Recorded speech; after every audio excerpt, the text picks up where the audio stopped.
My turn. 轮到我了。 My turn. Siramo. نوبت منه حال کردی؟ So today I have here the lovely Asia Jones. She launched her own blog back in high school, and it talks about how Black health matters, and we need to take a better approach in, you know, counseling ourselves, lecturing with people, and whatnot. Because I know you were upset that we lost deans and school psychologists. Yeah. And that's what led you to start this. So like talk about that. Yeah, so I remember us being in high school and us being teenagers, we all go through certain things. Right. And when me and some of my friends we were going through certain things as well, but then we started to notice that because of the budget cuts that were going on, the first person that was basically cut was school psychologist.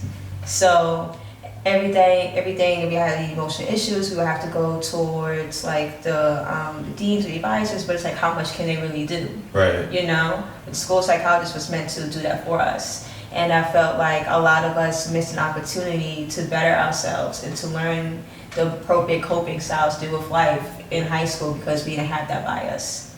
Especially us being predominantly Caribbean Hispanic school, it's extremely detrimental to us. Facts. You know, so once I went to college, I noticed some of my other peers and classmates had school psychologists, had those accesses, and I was just like, how come we didn't get that?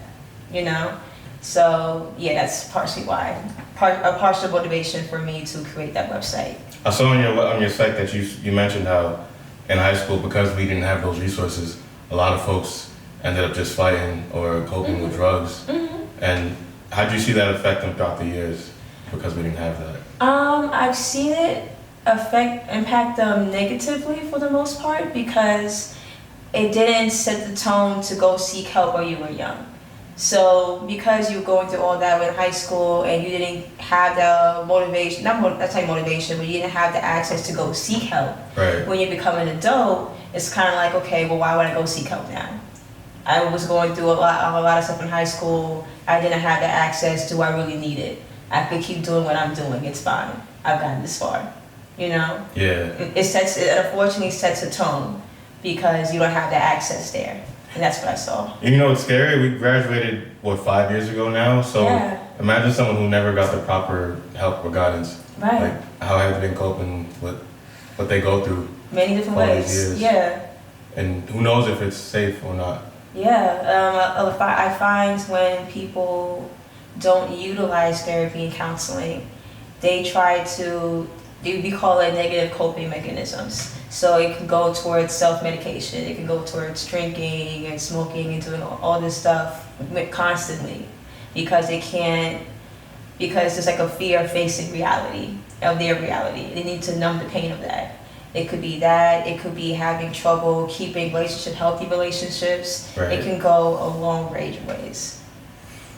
And how do you cope with things, speaking of that? So how I cope with things, I've learned over the years. Before I would just shut down and I would just write. And writing is healthy.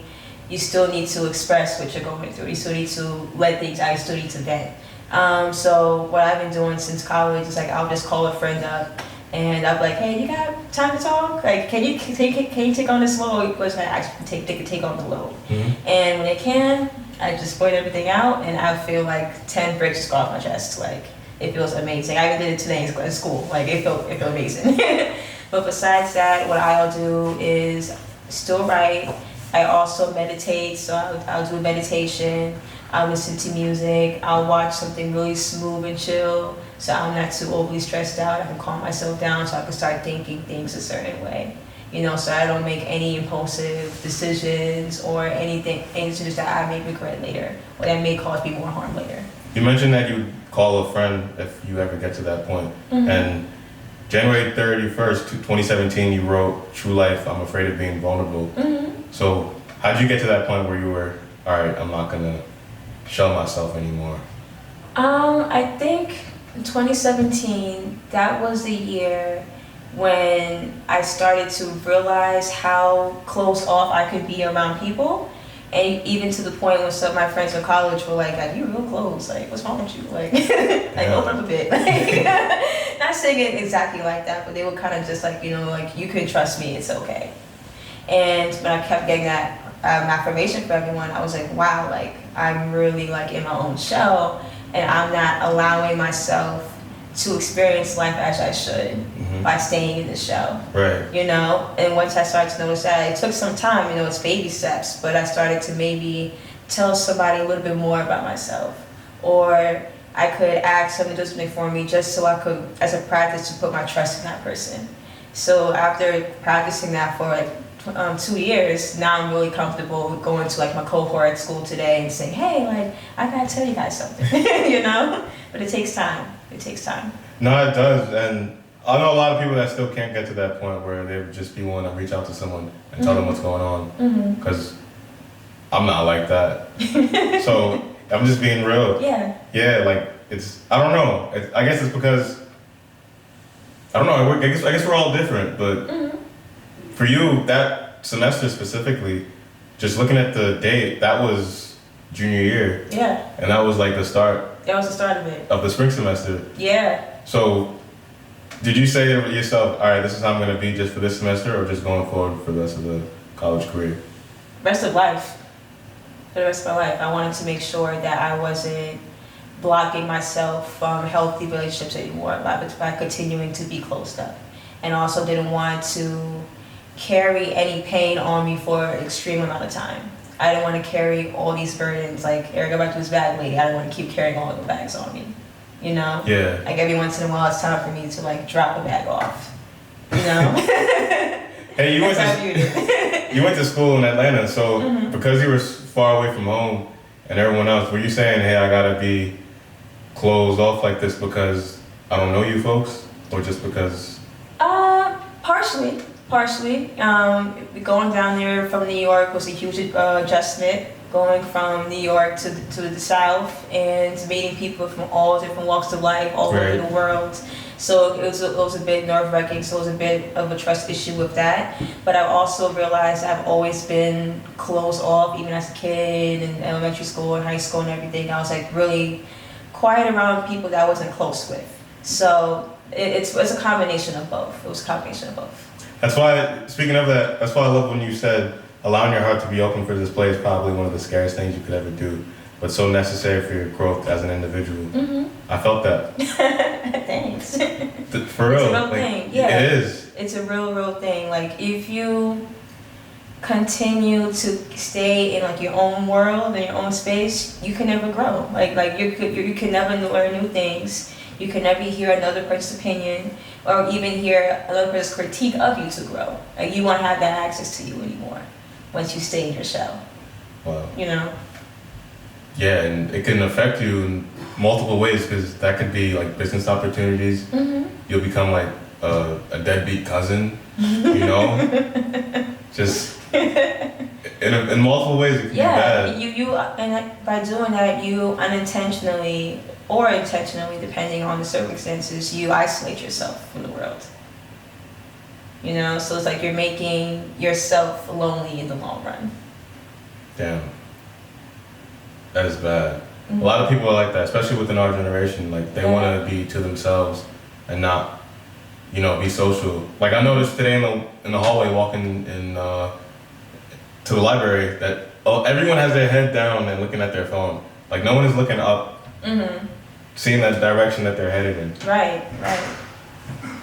You think that has to deal with people being vulnerable or unvulnerable, or just like F off? Yeah, I think our generation, we have a lot of trust issues, and I feel like that's why everyone's so close off. It was like, okay, why would I even put the effort in getting to know you if I feel like you're gonna stab me in the back anyway? Like, what's the point of me putting all that effort into it for no reason? Right. And I like, even in high school, I remember people saying, I don't care about meeting new people, like, or like, I'm antisocial, which isn't the right term for it, but like, I'm antisocial. I don't like people. But after a certain point, I'm like, okay, do you not like people, or do you just not like to get close to other people because of the fear?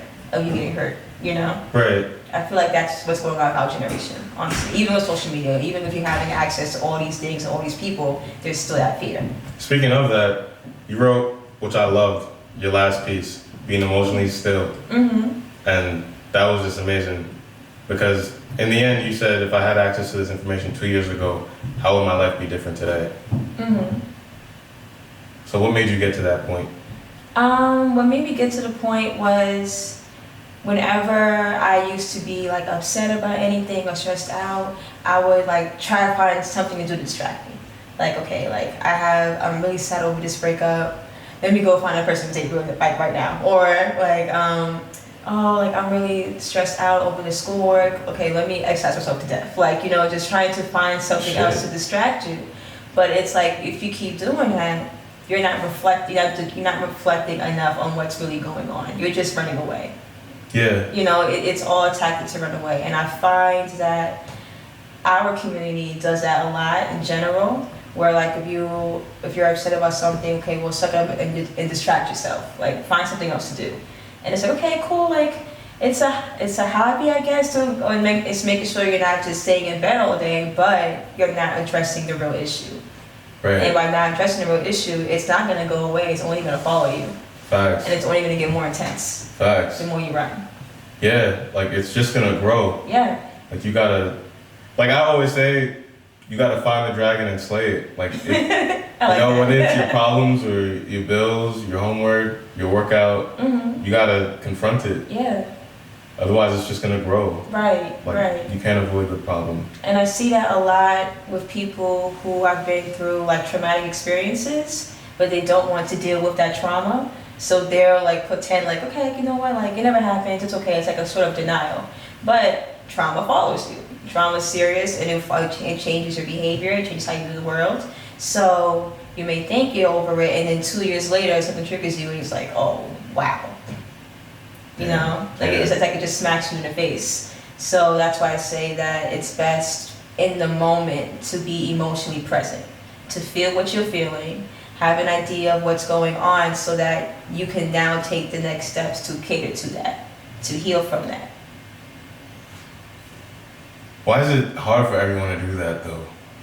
Well, we live in a society that doesn't really acknowledge emotions. You know? Yeah. People ignore them as if they don't exist. Right, right. People think that emotions are things that get in the way or that distract you, but really emotions are here to guide us. Right. You know, for what we really need to do and what we really need to cater to. So with us being a society that views being emotional or being present in your emotions as a weakness or a distraction, it becomes a societal norm. So that's everyone's go-to thing, you know, for life. And it's like you mentioned before, it's like people would feel the pain of what they're going through, and they would try to numb it with alcohol or drugs. It's one of like, those are like the top, I would say one of the top negative coping mechanisms is definitely substances. You know what I found out? In America, 80% of people are hooked on prescription drugs. 80%? Yeah, I don't believe it, but yeah. I mean, I could see that. Yeah? I could sort of see that, depending on neighborhood, depending on demographic, I could definitely see that. How about in the black community, what would you say the number would be? Just a guess. Prescription drugs. You see, the thing is also, we don't like doctors. If I'm taking a prescription, also, like, you can get the drug from a doctor. Right. The black community, I would say maybe 40, 50. Yeah. Yeah. I find though with our community, when it comes, there is an abusing situation in terms of substances, it's more leaning towards alcohol. I find that more than prescription drugs in the black community. That is true. We too. Yes. Yeah. Like, people are more prone to go that than with medicine, and I don't knock them for it because of the health benefits that it provides. Right, right. But at the same time, I feel like a lot of people abuse their coping mechanisms. It becomes a dependency. You know, like one shot today could be a bottle tomorrow. Yeah. One pull today could be 3 blunts I'm facing next week. Yeah, because your tolerance along that line, your tolerance builds up. It only goes higher and higher. So you're gonna eventually need more and more. And if you are in a state where you don't want to feel present in the moment. You want to feel numb. You're gonna take that risk to increase it. Right. I didn't realize. I'm glad that you brought up the fact that us losing guidance counselors and school psychologists affected a lot of things, and I didn't actually understand it until I read what you said, and I actually like broke it down and thought about it. I'm like, wow, that's so true. Like so many things probably could have been prevented. Yeah. That happened on school grounds, you know. Yeah. And it's sad that our class had deans for 1 year of high school, and then after that, everything just was just on our lap. Everything was taken away. Yeah. Everything was taken away. I remember when they were talking about like the sports potentially be taken away. Right. So those are all things that could have helped us emotionally at the time. So for things like that to constantly be taken away from us, what does that do? We see how it affected us. Just looking back at it. Right. Like I'm thinking of people that would have random outbursts in class because teacher would say, "Where's your hall pass?" Just start spazzing for nothing, like agitate, depression, right? And instead of getting kicked out, they should have sent you to the school psychologist. Yep. But there was none, so they had to kick you out. That's exactly what happened. Do you think that would have prevented school shootings? Ooh, that's a good question. And I'm glad he mentioned that because we actually had a bomb threat our junior year. I remember. We did. Yeah. We did. And I was on a field trip. Yeah, and I got back to school. It was like it never happened. And it was so weird. And also, 2 years ago, there was another bomb threat at Ramapo. Really? Yeah. Wow. Yeah, because this was when I was interning at the Rockland County Times. I think I wrote an article on it. So it's like, if there's school psychologists, like how likely is that to happen? For someone to say, oh, let me just make this fake phone call, you know? Right. And get everyone in a panic mode for nothing. Right, right. So it just makes me think. That's making me think too, honestly. Yeah, students bringing weapons to school. Yeah. Fighting security guards. Like, you putting your hands on the teacher because they ask you to hand your phone to them. Like, this is not how you're supposed to conduct yourself. Right. There's always a deeper underlying issue. Exactly. It's deeper underlying issue, but that's not being addressed, so it gets expressed in a non-productive way. And we see it. Yeah. And it's a problem because, especially with the school psychologists, because I realized, you know, we're the youth. We're the future of this country.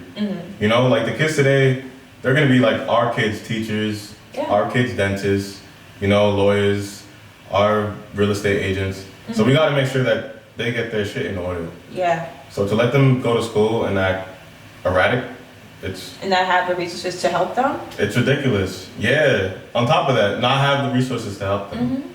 But it's detrimental. It's no, very it is. detrimental. Facts. Talk about it. It's detrimental in the fact that you're not allowing or paying attention to what's going on in their personal life. Yes, the kids go to school to get education. Right. But with each kid that walks in, there's their own personal story behind them. Facts. That's gonna either help them grow or defer them from growing. You're not addressing that, and they have issues going on at home. Where can they even go to? They're going to school to potentially learn, depending how good the school is, and then going back home to their reality, and not knowing how to grow or how to heal from their reality. Yeah. You know? Oh yeah. So it's very detrimental to them. What was the incident that happened in high school where you're like, y'all gotta do something about this?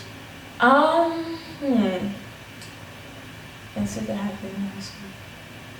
I think honestly it was from my personal experience of depression in high school and not knowing how to navigate it. Like not knowing, like my parents weren't really into mental health at the time. We didn't have school psychologists there, so it was more so like, how the hell do I work with this? I don't want to stay in bed and cry all day. Like, how do I work with this? Right. And I eventually, thankfully, was able to go see a therapist in my senior year. And that actually inspired me to become my own therapist. I'm like, you know what, because she really saved my life, high key. So I was like, wow, like this is like amazing. How come everyone can't have access to this? And she was explaining to me what I was going through, and I was like, that makes perfect sense. Like I would have never known.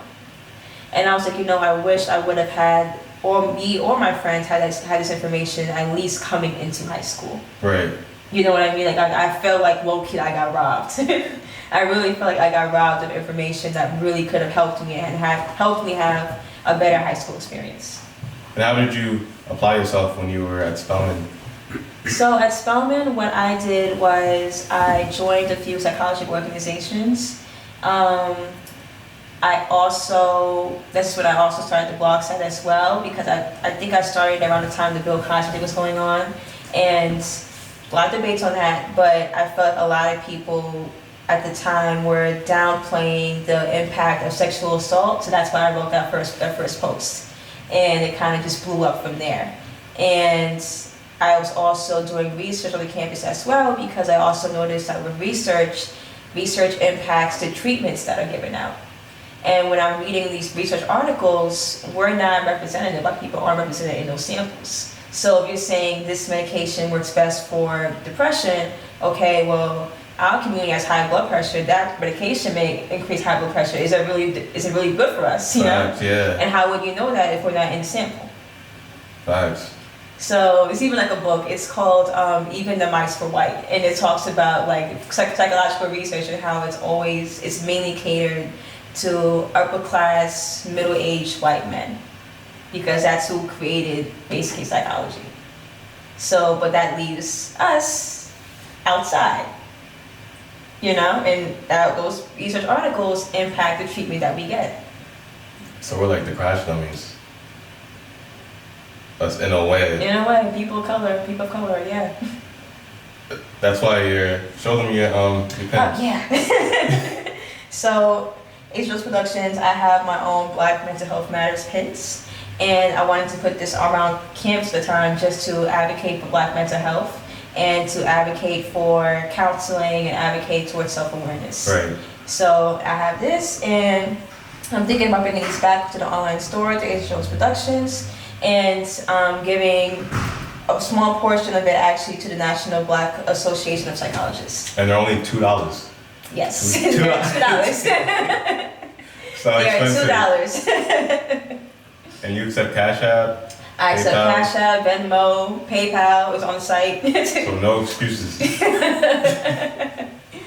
Definitely. But yeah, that's what I was really doing at Spelman in college. Did a lot of people buy them? Yeah, actually, I didn't expect the amount of support I got. I took one day out and I posted a picture of like the different colors. They come in black, red, blue, and pink. And I posted it on Twitter, and the whole tweet went viral. Like I got over 2,000 retweets on it. Damn. And I didn't have the online store yet. I'm like, what's going on? I only have 40s. That's crazy. Yeah, like I mean, it just shows you how much of people are waiting to have this conversation. Yeah, it's needed. Yeah. Especially you going to Spelman. I remember there was one summer I was talking to you. You said that one of your friends got shot at a party. Mm-hmm.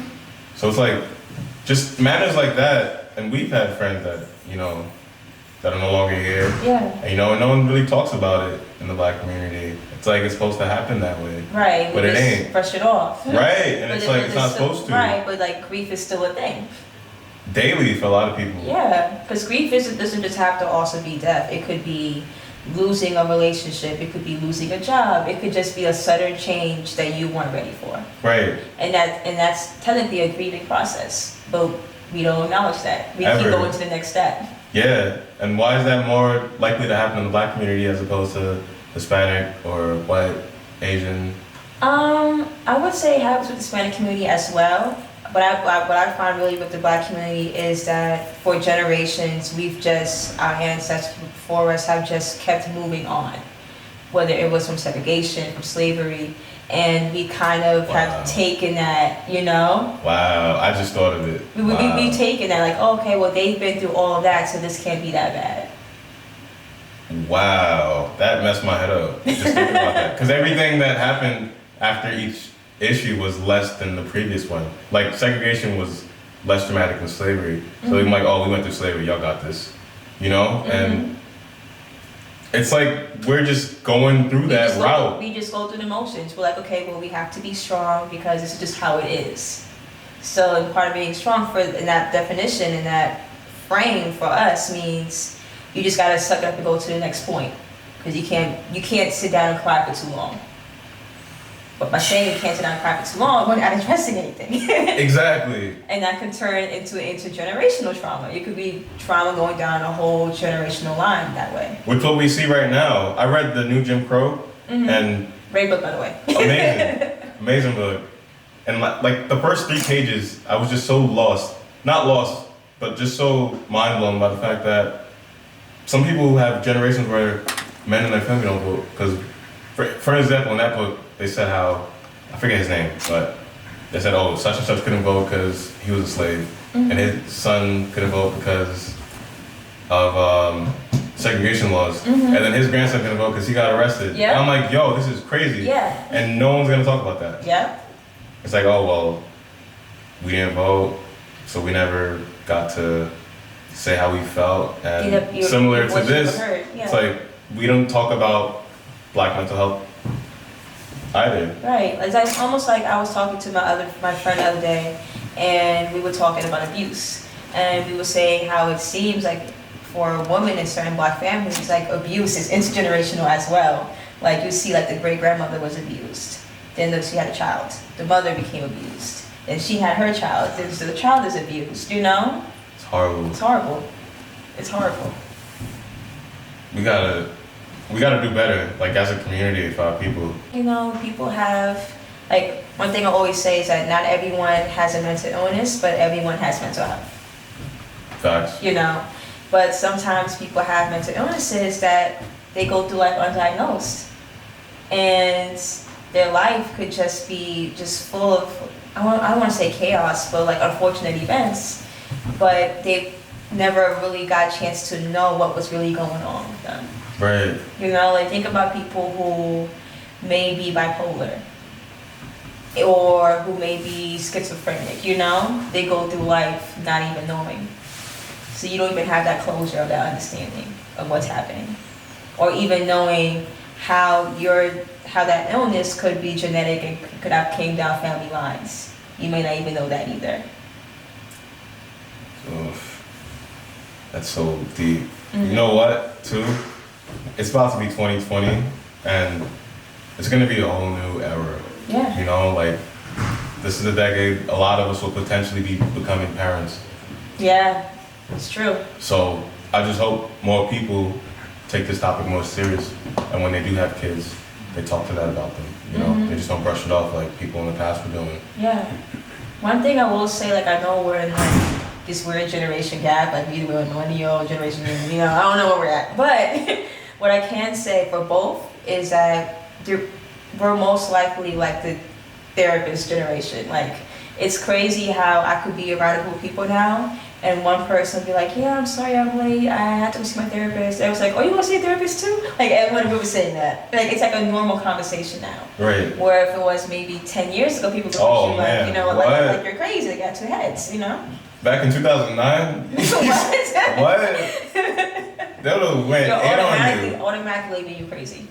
Word. Like, what was hot back in 09? MySpace? Mm-hmm. They would post it on MySpace or on AIM on their status. Right, like, just get back from therapy. Yeah. They won't just be like, block to block. Like, they wouldn't even, But I do like how you mentioned that, because today people are more prone to talk about these topics instead of just brushing it under the rug. Right. That's something I do like about our generation. Like, we do speak up, but we are too quiet when it's needed to, when we're needed to speak up. And that's an issue that I have. Yeah. Like, I agree with that. Yeah. I agree with that. Like, people speak up at the wrong times and vice versa. Like, that's one thing I can't get, but I'm trying to. Trying to understand. Yeah. Thank you, Asia. Thank you for having me. No, thank you for coming on. Deadass. Thank you, Gabe. Thanks, Gabe.